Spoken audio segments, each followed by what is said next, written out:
పానీపూరి చూసి నోరు చప్పరిస్తున్నారా? ఆగలేక ఎంచక్కా ఆరగించేస్తున్నారా?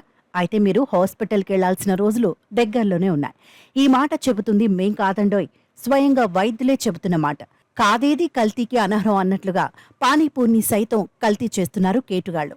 కర్ణాటకలో ఫుడ్ సేఫ్టీ అధికారులు వివిధ పానీపూరి సెంటర్లలో తనిఖీలు నిర్వహించగా విస్తుపోయే విషయాలు బయటపడ్డాయి. పానీపూరిలో వాడే నీటిని తాగితే క్యాన్సర్ రావడం పక్కా అని వైద్యులు స్పష్టం చేస్తున్నారు. కర్ణాటకలో తనిఖీలు పూర్తయ్యాక తమిళనాడు అధికారులు చెన్నై అంతటా పానీపూరి దుకాణాలపై తనిఖీలు చేశారు.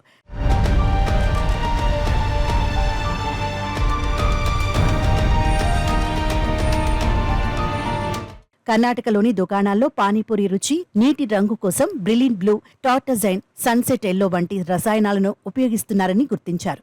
ఇవి కలిపిన పానీపూరి తినటం వల్ల క్యాన్సర్ రావడం గ్యారంటీ అని వైద్యులు చెబుతున్నారు. తమిళనాడులో జరిపిన పరీక్షల్లో కూడా ఇవే ఫలితాలు వచ్చాయి. దీంతో 2 రాష్ట్రాల్లో పానీపూరి అమ్మకాలపై నిషేధం విధించేందుకు ప్రభుత్వాలు ఆలోచిస్తున్నాయి. వీటికి తోడు చాలా చోట్ల అపరిశుభ్రత వాతావరణంలో పానీపూరి అమ్ముతున్నట్లు గుర్తించారు. దీంతో క్యాన్సర్తో పాటు ఎన్నో రోగాలు చుట్టుముడతాయని వైద్యులు హెచ్చరిస్తున్నారు. తెలుగు రాష్ట్రాల్లో ఉన్న పానీపూరి సెంటర్లపై కూడా ఫుడ్ సేఫ్టీ అధికారులు తనిఖీలు నిర్వహించి తగు చర్యలు తీసుకోవాలని ప్రజలు కోరుతున్నారు. కెమికల్స్ కలుపుతూ తినే ఆహారాన్ని విషతుల్యం చేస్తున్న వారిపై కఠిన చర్యలు తీసుకోవాలని కోరుతున్నారు.